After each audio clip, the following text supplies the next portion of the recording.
Thanks for joining us on Capitol View. I'm Fred Martino. This week, the Department of Justice investigates Sangamon County. An effort to protect Illinois aquifers stalls in the Senate. And we'll tell you about a state investigation of a gas utility. Those stories and more with Mawa Iqbal of WBEZ and Andrew Adams from Capitol News, Illinois. Mawa, a new report this week from Capitol News, Illinois, following the Sonia Massey shooting by a sheriff's deputy. Sangamon County is now under investigation by the Department of Justice, and I understand the probe may go beyond that fatal shooting. Yeah, so the DOJ looking into this case, this is something that the family, Sonia Massey's family, who's represented by civil rights attorney Ben Crump, as well as members of the community, have been requesting for a pretty long time, actually probably since her shooting. And so basically this, for those who don't remember, Sonia Massey was a 36-year-old woman, unarmed. She was in Springfield in her home calling for help with 911 to report a potential prowler. And that's when former Sheriff's Deputy Sean Grayson shows up to her home and he ends up shooting her in the face and killing her. And he's now sitting in jail awaiting trial. He's been arrested on murder charges. But the DOJ investigation, there's been questions about, how Sean Grayson was able to come onto the force, like how he was able to be hired. Just as the investigation and as news reports come out, there's been some reports of his past employment history and some complaint notices and stuff. And so I think, with the DOJ investigation, they're looking at how is Sangamon County hiring their officers, like what kind of background checks are they doing? They're also looking at, just in general, what's the data on use of force amongst the sheriff's officers. So Sonia Massey was a Black woman, and former Sheriff's Deputy Sean Grayson was white. Look at this data disaggregated by race. And they're also just looking at what the sheriff's office has set up in regards to people experiencing mental health and behavioral health crises, right? So I think, county records have shown that up until Sonia died, she was struggling with mental health issues, and she had actually made 911 calls. Her mom had made a 911 call reporting that, she was struggling. And so she was seeking treatment up until the very end for her. And I think, that's called into question a lot of just what are the resources available in Sangamon County to help people who are experiencing these crises. So that's what the DOJ wants to get from the sheriff's department, from the county. It's definitely a large volume of information. It's really like a really long list of things that they're requesting. And it's probably, the sheriff's department says that they're pledging full cooperation with the DOJ, but it's going to take a long time for them to just get everything together and send it over to them. Okay, well, we will be watching as that story that made national and even international news continues to develop. Andrew, I want to move to you now on a couple of environmental stories that we have covered extensively on this show in the past. There are some updates. First, plan to ban carbon injections near aquifers has stalled in the Senate, and you have a new story this week at Capitol News, Illinois, about a slowdown in the adoption of EVs, electric vehicles. Of course. So let's start with the carbon injection. So for those who haven't heard, this is a technology where you take carbon dioxide and inject it into the ground, deep underground, and you can store it there, for a long time and keep that carbon out of the atmosphere as an attempt to reduce emissions. Now, there's a few projects like this in Illinois, and there have been a few proposals, but this past spring, lawmakers put a temporary pause on new projects while they sort out some regulations. And this week, or this veto session, I should say, lawmakers were ready to take another look at this and permanently ban this technology and this method near aquifers, underground water sources that are the only source of drinking water for a community. Now, this is most notable for the Mahomet Aquifer, which takes up a large section of central Illinois, serves several 100,000 people in places like Decatur and Champaign. And, folks are worried that this carbon injection will be harmful to the aquifer, potentially pollute it in some way. So lawmakers are interested in banning it, although an effort to do so stalled without moving forward last week.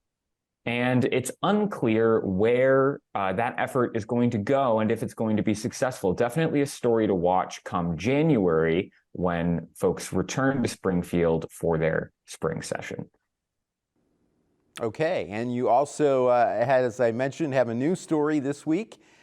Something that we've seen really nationally, that while electric vehicle sales are going up, not at the level that was expected, and there's a slowdown in the adoption of EVs in Illinois.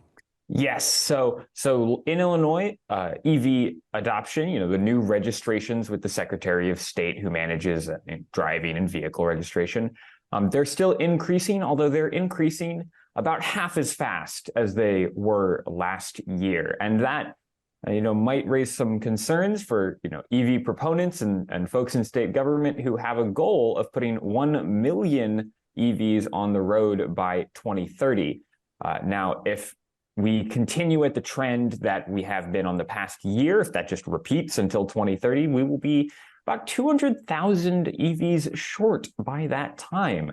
So it's an interesting space to watch, particularly as the state puts more incentives towards EVs, EV charging infrastructure, another huge issue, and other supply chain manufacturers and businesses. Yeah, something to watch for sure, and we do not know at this point the extent of any influence that will come from the new Trump administration as former President Donald Trump takes office again. So we will be watching. Mawa, another update this week from Capitol News, Illinois, on a different story. A judge dismisses a biometric data privacy lawsuit citing revised state law. Tell us about that. Yeah, so I guess for context, in 2008, Illinois lawmakers passed the Biometric Information Privacy Act, which, with the help of the ACLU of Illinois, basically prohibits employers from collecting biometric data of their employees without their express consent. And so biometric data is basically like, if you're scanning your fingerprint, or like if you have to do a facial recognition scan to clock into work, for example. And so basically last August, so a couple months ago, or I guess a few months ago now, Governor Pritzker signed an amendment to the law that would sort of like clarify what the damages are that you can receive if you are wanting to sue your employer for improperly collecting your data. And so what this lawsuit is now is this employee named John Rigg, who works for a trucking company based in Michigan, but in Illinois. And he was seeking damages of up to $75,000 in federal court. So it was the Northern District of Illinois Federal Court in Chicago. He was seeking $75,000 in damages, basically saying that, this company improperly collected my data.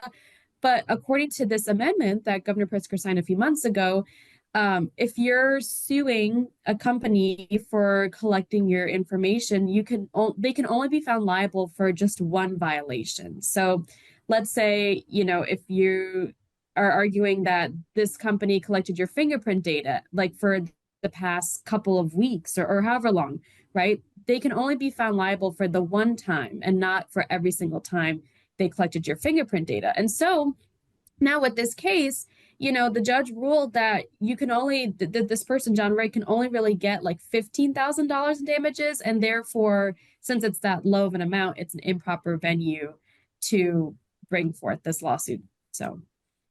Okay, very interesting, and it shows the consequences when there is state law. It comes up, and I'm glad we're staying on top of this. Something very interesting for people to follow, and certainly raises a lot of questions and concerns for an awful lot of people. Speaking of concerns, Andrew, I always find these stories interesting, and I'm glad that you are covering them. Earlier this month, you covered a story about consumer groups railing against a Chicago gas utility as a state investigation nears its end. Tell us about that. Yeah, so this is an investigation into People's Gas, which is the gas utility, natural gas in Chicago. And over the past, many years, stretching back longer than a decade, People's Gas has been replacing its pipes. Some of these pipes are quite old. Some of them, a fact that folks like to bring out, some of these pipes were laid when Abraham Lincoln was president. So these are old iron pipes, and People's Gas has been replacing them. But this program of replacement, critics say, has been massively over budget and mismanaged. Consumer groups like the Citizens Utility Board and Illinois PIRG have long railed against this program, and they say that the way that the company prioritizes which neighborhoods to go in and which pipes specifically to replace ends up costing literally billions of dollars more than it should. These complaints got so much credence and there was some real interest in what was happening with this program that last year the state opened an investigation into it at the Illinois Commerce Commission, which regulates this kind of utility. Now, that investigation has been combing through the books, every financial record, every record of maintenance. They've been looking at that to say, well, was this really a needed expense? Should this be, on the company's dime? Should this be collected back from ratepayers? And trying to figure out how this should be managed. And that investigation is about a month away from being done after almost a year of nearly constant hearings, judicial type conversations, testimonies, and it will be incredibly interesting to see what sort of action the ICC takes, particularly since over the past year and a half, consumer advocates and environmental advocates have noted that this ICC board has been very consumer friendly. They have taken some big swings against utilities. So this is another test to see, how big of a swing are they interested in taking? Yeah, absolutely. That's part of why this is so interesting to follow. It's an area where the actions by consumers and consumer groups seem to definitely have impact. So we will be watching. I'm sure a lot of other utilities will be watching as well to see the results there. Thank you for the update on that. Mawa, Illinois Democrats are bracing for a second Trump administration. Amid their return to Springfield, I should say you and Andrew are both in Springfield this week. What are you hearing? Yeah, I was going to say, for those who aren't familiar, Andrew and I were sitting in the basement of the Capitol right now as we're nearing the tail end of the veto session, which, like we were talking about before the show, it hasn't been very exciting. Nothing's really happened. And I think part of that, so I think after the election results came out where it was projecting that President-elect Trump would win and become the president-elect, you had all the big Illinois elected officials, politicians like Governor Pritzker and House Speaker Chris Welch talking about, we have to fight back against a Trump administration. And there was that iconic line that Pritzker said where he was like, for Trump, if he was like, you want to come for my people, you have to come through me first. And so, I guess to his credit, it hasn't been all just talk, right? He's teamed up with the Colorado governor, Jared Polis, to create this coalition. They call themselves a nonpartisan coalition of governors called the Governor Safeguarding Democracy. And essentially, it's just like a platform to discuss ways to preserve state level democratic institutions. But, I think right now, because the Trump administration hasn't actually started yet, it's sort of hard for them to say like what specifically they would want to do to sort of Trump-proof Illinois. And so last week, right, there was a press availability with Pritzker, and he was asked this question, like, what's on top of your mind, like what's on the agenda? And he kind of like vaguely said, like we're looking at how to protect undocumented immigrants. We're looking at how to preserve environmental regulations. We're looking at how to preserve access to reproductive care. And, I think those are all like good, probably like what we would expect for them to say. It's just, we're looking at now, we're reaching the end of the veto session, and it seems like more likely that if lawmakers were to introduce any legislation to like protect and preserve those things, then it probably would be during the lame duck session, which is early January, or the spring session, which will start later that month. Okay, well, we'll be watching, and of course, there's the added issue that Governor Pritzker and legislators have to deal with a projected deficit of more than $3 billion. So perhaps that will mute some of the discussion about, as you put it, Trump-proofing Illinois. Illinois will need all the federal funding for sure that it can get. Andrew, Dan Petrella of the Chicago Tribune recently wrote an interesting story. The headline: Illinois' weak lobbying laws help sustain a culture of corruption. What did he find? Absolutely. And, before I get into this, just, again, full credit to Dan. It's a great piece, and I would encourage everyone to go read the story on the Tribune's website. The story and what Dan found was essentially a run through of the history stretching back 100 years at least of lobbyists, these people who are paid to chat with lawmakers, share information, influence legislation one way or the other. A history of lobbyists sometimes crossing the line into less than scrupulous behaviors, bribery, influence peddling, that kind of corruption within the halls of government. And there are countless examples.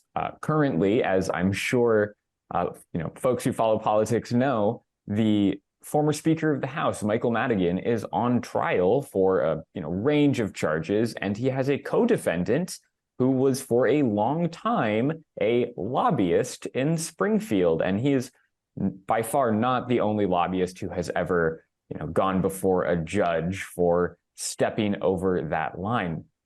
Dan also found that there are lots of proposals to kind of clean up the ways that lobbyists might be too close or might be stepping over the line, like I've said, and that includes, potential solutions like requiring lobbyists to disclose their salaries, as many states and, the federal government does, or lengthening the time between when a lawmaker can leave office before becoming a lobbyist, because, as sometimes happens in Springfield, a lawmaker might retire and, maybe a week later, as in the case of former Representative Tim Butler, who, represented up here by Springfield, a week later, suddenly they're asking their old colleagues to support a bill for their new employer.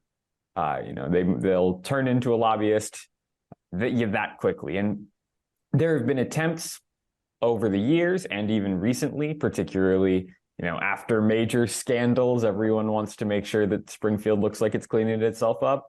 But these attempts have often fallen short or get watered down as the weeks go on and debates go on. So definitely an interesting look into how lobbying works, at the Capitol.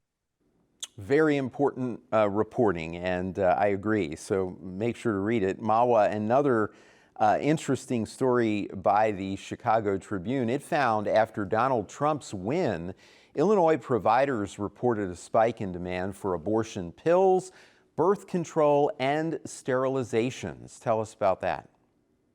Yeah, so the Planned Parenthood of Illinois, they've reported an increase in the number of calls they were getting, right? And the Tribune talked to this clinic called Carafem in Skokie, where they basically were trying to have additional staff to meet this like influx of people. So they were saying that, people are really concerned. They're concerned that under Trump administration, access to birth control, access to mifepristone, which is an abortifacient, so a medication that people can take to induce an abortion, a medical abortion. They're worried that access to these things will be curtailed. And so like one thing they're trying to do is kind of stockpile. And this is something that I've been seeing just like even on my social media platforms and on my feeds and stuff, people are really concerned.